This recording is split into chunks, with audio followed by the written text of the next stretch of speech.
За нови 217 хектари се проширува генералниот урбанистички план на Кочани, со што сега неговата вкупна површина изнесува нешто повеќе од 1033 хектари.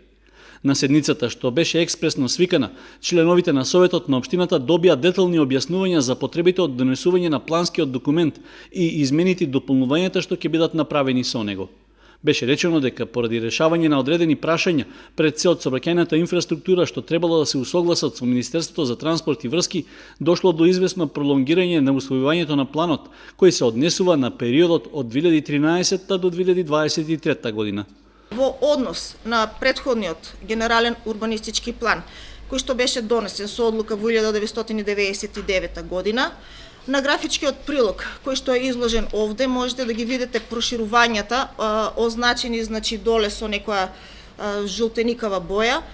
Проширувањата се однесуваат во јужниот дел од градот, потоа имаме во западниот дел од градот локалитетот Драчевик и во северниот дел од градот.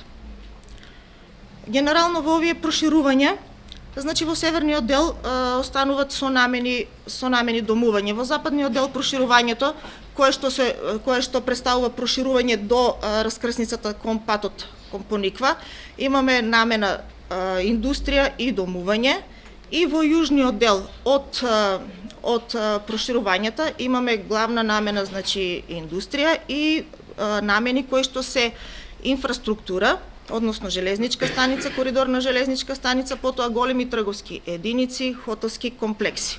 Со новиот генерален урбанистички план, Кочани е поделен на 19 градски четврти, од кои неколку се сосема нови и нивното понатамошно уредување ќе се решава со детални урбанистички планови за секоја поодделно. Планирано е на западната граница на генералниот урбанистички план да се изгради сосема нова сообраќајница, што ќе влегува кај подлошка крстосница, а ќе излегува кај крстосницата кон Бели и Пониква и ќе биде сосема ново сообраќајно поврзување на планинскиот центар, со што ќе се избегне поминувањето на возилата низ градот. Советниците пак имаа и дополнителни прашања за решенијата што се нудат со новиот генерален урбанистички план.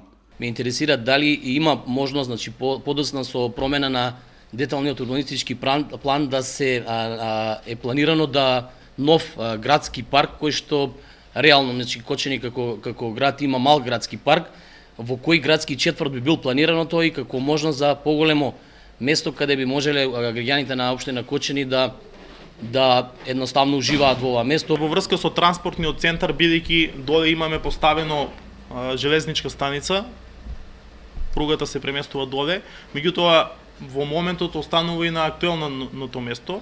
Прашање е дали ќе биде функционално, дали е можно да се изреализира како промена на транспортниот центар, бидејќи тоа ќе вклучува и промена на автобуската станица и формирање на еден комплетно нов транспортен центар. Имаше интервенција дека всушност го загрозуваме просторот на Институтот за ОРЕС.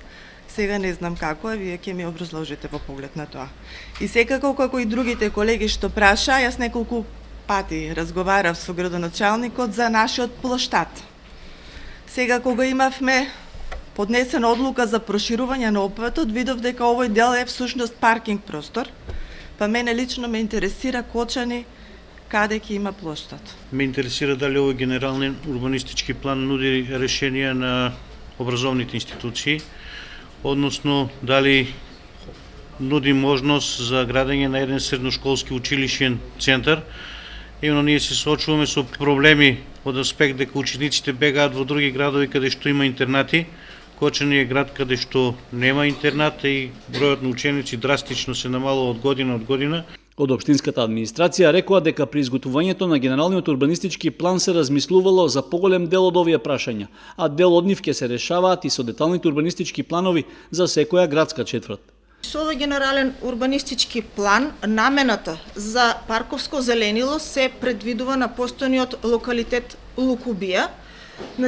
Тоа е постојното зеленило и е дадено како таков локалитет и во сите останати градски четврти во кои што има одреден простор за парковско зеленило. Дислокацијата на железничка станица знаеме дека кошта многу и во овој момент ниту општината, ниту пак јавното претпријатие Македонски железници е подготвено да ја изврши таа дислокација и истата мора да стои таму каде што е сега, значи тоа се насоките од јавното претпријатие за македонски железници, значи ќе остане на истото место се додека нели не се најдат средства и сили да се истата дислоцира на ново предвидената траса која што е долу на најјужниот дел, се почитува површината која што е во владение на Институтот за ОРИС да остане пак со намена образование каде што тие ќе може да ги обавуваат нивните дејности, кај сегашниот простор значи на средното училиште Гошо Викентиев, односно градска четврт 1, ние имаме предвидено, значи во склопот на парцелата на училиштето имаме предвидено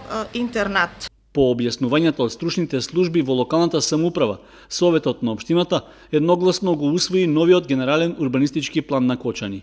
Како заклучок, беше речено дека придобивките од новиот плански документ се посебно значајни, затоа што со него ќе се овозможи побрз и поквалитетен економски развој на градот и општината со ново планирани површини за индустрија, трговски комплекси и со нови сообраќајни врски.